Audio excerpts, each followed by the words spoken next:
स्वागत है साथियों। दृष्टि क्विक बुक के सामान्य विज्ञान में जीव विज्ञान के तहत जो बायोलॉजी है उसमें हम लोग पढ़ रहे थे मानव शरीर के तंत्र। तो इसमें हम लोगों ने ब्लड का चैप्टर जो है उसको देखा नोट्स के जरिए। अब आज हम लोग यहाँ पर लसिका पर थोड़ा सा बात करेंगे और उसके बाद बात करेंगे उत्सर्जन तंत्र पर। तो आइए सबसे पहले देख लेते हैं लसिका। लसिका जो है रुधिर वाहिनियों तथा ऊतकों के मध्य खाली स्थान में एक रंगहीन स्वच्छ तरल पदार्थ के रूप में पाया जाता है। तो लसिका क्या है?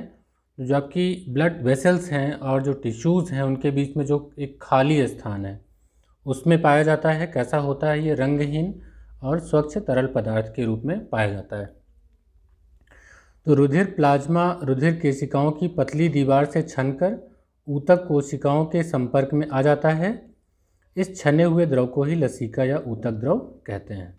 तो मतलब सीधा सा है कि ब्लड से ही बनता है, क्योंकि जो ब्लड होता है वो जो इसकी कोशिकाओं की पतली दीवार होती है उनसे छन जाता है तो ऊतक कोशिकाओं के संपर्क में आ जाता है, और यही जो छन जाता है इसी द्रव को कहते हैं लसिका या ऊतक। ठीक, अब इनकी जो विशेषताएं हैं वो देख लेते हैं। ये सीधे स्टेटमेंट ही पूछे जाते हैं लसिका को लेकर के। लिम्फ, तो लसिका में आरबीसीज नहीं पाई जाती हैं। लसिका में लाल रुधिर कणिकाएं नहीं पाई जाती हैं, इसमें डब्ल्यूबीसीज ज़्यादा होती हैं। इसमें ऑक्सीजन तथा पोषक पदार्थों की मात्रा अपेक्षाकृत कम होती है। इसमें कार्बन डाइऑक्साइड तथा उत्सर्जी पदार्थों की मात्रा अधिक होती है। तो उत्सर्जी पदार्थ इसमें ज़्यादा होंगे, जो पोषक पदार्थ हैं वो अपेक्षाकृत कम होंगे। श्वेत रक्त कणिकाएँ इसमें ज़्यादा होंगी, लाल रक्त कणिकाएँ कम होंगी। कैसा होगा ये? रंगहीन स्वच्छ तरल पदार्थ के रूप में लसिका पाया जाता है। अब इसका काम क्या होता है? फंक्शंस ऑफ लिम्फ, इसको लेके भी आपसे स्टेटमेंट पूछा जा सकता है।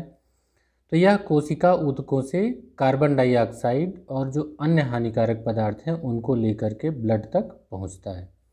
यानी कि जितने भी आपके सेल टिश्यूज़ हैं वहाँ से जो आपकी कार्बन डाइऑक्साइड है यूज़ होने के बाद जो मिलता है, मतलब ऑक्सीजन कंज्यूम हो जाता है, उसके बाद जो कार्बन डाइऑक्साइड होता है उसको लेकर के बाकी जो दूसरे हानिकारक पदार्थ हैं उनको लेकर के ये ब्लड तक पहुंचता है।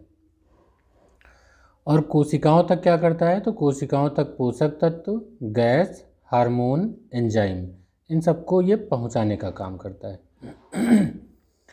जो लसिका अंग होते हैं और लसिका ग्रंथियां होती हैं, इनमें निर्माण होता है लिम्फोसाइट्स का। ये लिम्फोसाइट क्या करती हैं? तो हमने इसको आपको आगे पढ़ाया था कि ये जीवाणुओं का भक्षण करती हैं। तो सबसे प्रमुख बात यही हो गई कि ये जो आपके हैं जीवाणुओं का, बैक्टीरिया का ये भक्षण करती हैं लिम्फोसाइट्स। तो इन्हीं ग्रंथियों में लिम्फोसाइट का निर्माण होता है। तो यह कोमल अंगों की रक्षा करने और उनको रगड़ से बचाने में सहायक है लसिका जो होता है। मनुष्य में शुद्ध एवं अशुद्ध रक्त अलग अलग प्रवाहित होता है, अतः मनुष्य में दोहरा रुधिर परिवहन पथ पाया जाता है। तो ये रहा आपका लसिका के कार्य और लसिका से संबंधित बातें। इससे एक क्वेश्चन अगर लसिका को लेकर पूछा जाता है तो पूछा जाता है, इसलिए ये बहुत इंपॉर्टेंट है। अब थोड़ा हम लोग पढ़ेंगे उत्सर्जन तंत्र के बारे में। देखिए जो उत्सर्जन तंत्र है, परिसंचरण तंत्र में तो आपने देखा कि कैसे सेल तक, बॉडी सेल तक पहुँचेगा कोई पदार्थ, पोषक पदार्थ, या वहाँ से अपशिष्ट पदार्थ निकलेगा कैसे। अब उत्सर्जन तंत्र कैसा है? हमारी बॉडी से जो अपशिष्ट है उसको शरीर से बाहर कैसे निकाला जाए। तो इसके लिए कौन कौन से अंग हैं उनके नाम पहले देख लीजिए। तो उनके नाम में सबसे पहला नाम आ जाएगा किडनी का, वृक्क, उसके बाद लंग का, फेफड़ा, स्किन, त्वचा का, लीवर, यकृत का, और लार्ज इंटेस्टाइन का। तो 5 नाम हैं जो आपके उत्सर्जन का काम करते हैं। यानी कि मानव के उत्सर्जी तंत्र का मुख्य कार्य अपशिष्ट जो आपके शरीर में जिसका प्रयोग नहीं होना है, अब खराब है, को शरीर से बाहर निकालना। अगर ये काम नहीं करेंगे तो फिर खराब चीज़ें बाहर नहीं निकलेंगी, और ख़राब चीज़ें बाहर नहीं निकलेंगी तो जीवन संभव नहीं होगा, बाद में समस्याएं बढ़ती जाएंगी। इसके अलावा मनुष्य में जो यूरिनरी सिस्टम है, मूत्राशय तंत्र है, एक जोड़ी वृक्क, एक जोड़ी मूत्र नालिका, एक मूत्राशय, एक मूत्र मार्ग का बना होता है। तो ये मनुष्य का जो है मूत्राशय तंत्र इसमें दिया गया है। आइए किडनी की बात करते हैं। तो जो मनुष्य में किडनी है वो सेम के बीज की आकृति के गहरे भूरे लाल रंग के होते हैं। किसके बीज की आकृति के? सेम के बीज के।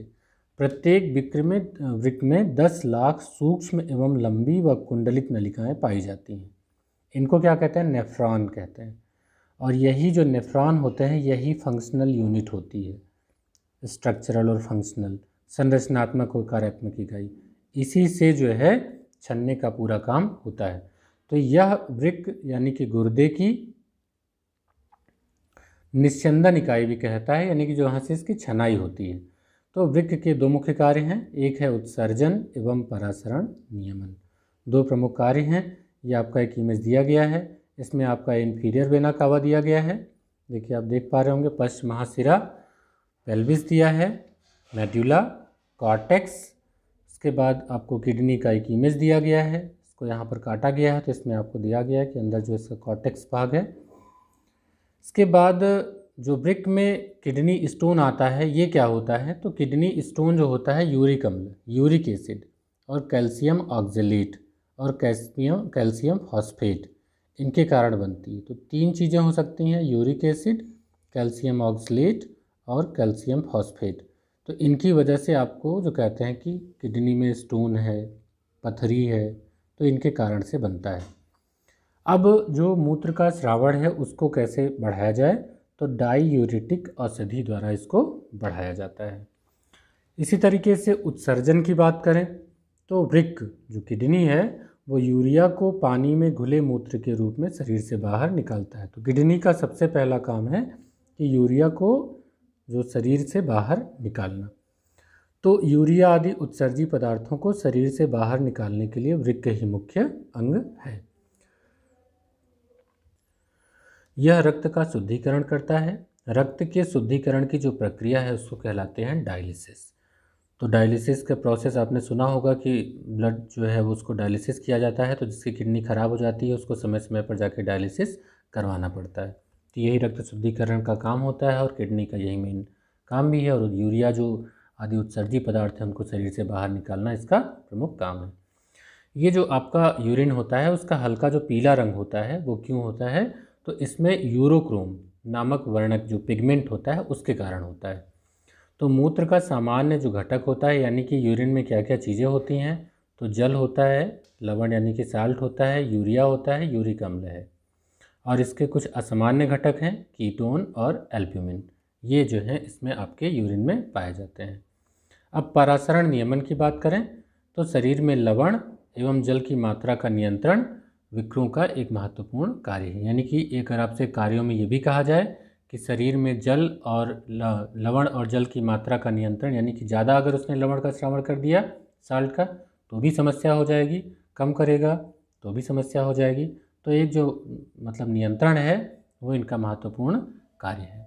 मनुष्य में और कौन कौन से अन्य उत्सर्जी अंग हैं उनको देख लेते हैं। तो सबसे पहले इसमें आती है चर्चा यकृत की, लीवर की। तो लीवर क्या होता है? तो ये आवश्यकता से अधिक जो अमोनिया को यूरिया में परिवर्तित कर देता है, क्योंकि जो यूरिया होता है वो अमोनिया से कम हानिकारक होता है। तो लीवर इसको पहले ही कन्वर्ट कर देता है किसमें? यूरिया में। अब यकृत में और क्या होता है? तो यकृत में जो आरबीसीज डेड होती हैं तो मृतक जो आरबीसीज हैं उनके हीमोग्लोबिन के टूटने के कारण जो पित्त वर्णक होता है, बाइल पिगमेंट, उसका निर्माण हो जाता है। तो पित्त वर्णक पित्त रस के साथ आंत्र में पहुंचकर विष्ठा के साथ शरीर से बाहर निकलते हैं। तो लीवर का ये प्रमुख काम हो गया। तो लीवर जो है यानी कि जो यकृत है ये अमोनिया को यूरिया में परिवर्तित कर देता है। उसके बाद जो बाइल पिगमेंट होता है उसका निर्माण होता है, और यही जो बाइल पिगमेंट होता है ये आंत में पहुंचकर जो आपका मल निकलता है उसके साथ ही शरीर से बाहर निकल जाता है। तो ये भी आपके उत्सर्जी तंत्र का कार्य करता है। त्वचा क्या कौन सा उत्सर्जन का कार्य करता है? तो ये तो आप गर्मियों में, अब आ गई गर्मी, अब आप देख सकते हैं कि जो इसमें पसीने की ग्रंथियां हैं, श्वेत ग्रंथियां उनको बोलते हैं, तो इनसे जो श्वेत ग्रंथियां हैं रुधिर से जल, लवण, यूरिया ये सब लेती हैं और इनको पसीने के रूप में शरीर से बाहर निकालती हैं। तो अगर पसीने का टेस्ट देखें तो साल्टी होता है। साथ ही तैलीय ग्रंथियों से स्रावित सीबम भी अनेक उत्सर्जी पदार्थों को बाहर निकालता है। तो कुछ ऑयली ग्लैंड्स भी होती हैं, उनसे जो स्रावित होता है तो सीबम भी अनेक उत्सर्जी पदार्थों को बाहर निकालता है। लंग्स की बात करें तो लंग्स जो हैं वो फेफड़े, यानी कि जो फेफड़े हैं लंग्स, ये जो सांस छोड़ने की प्रक्रिया में जब आप सांस लेते हैं तो बाहर निकलता है, तो क्या करते हैं कि जो ब्लड में कार्बन डाइऑक्साइड घुली हुई होती है, तो ऑक्सीजन तो ले लेते हैं और कार्बन डाइऑक्साइड को क्या करते हैं, बाहर छोड़ देते हैं। तो साथ ही जलवाष्प का भी उत्सर्जन करते हैं, तो फेफड़े भी आपके जो हैं वो उत्सर्जन का कार्य करते हैं। इसके बाद हम लोग देखेंगे तंत्रिका तंत्र। तो हम लोग इसको छोटा छोटा टॉपिक करके पढ़ते चलेंगे, जिससे कि आपको आसानी हो और आपके एक एक दो दो क्वेश्चन क्लियर होते चले। तो इसके जस्ट जो अगला वीडियो आएगा इसमें हम लोग देखेंगे नर्वस सिस्टम। तब तक के लिए गुड बाय।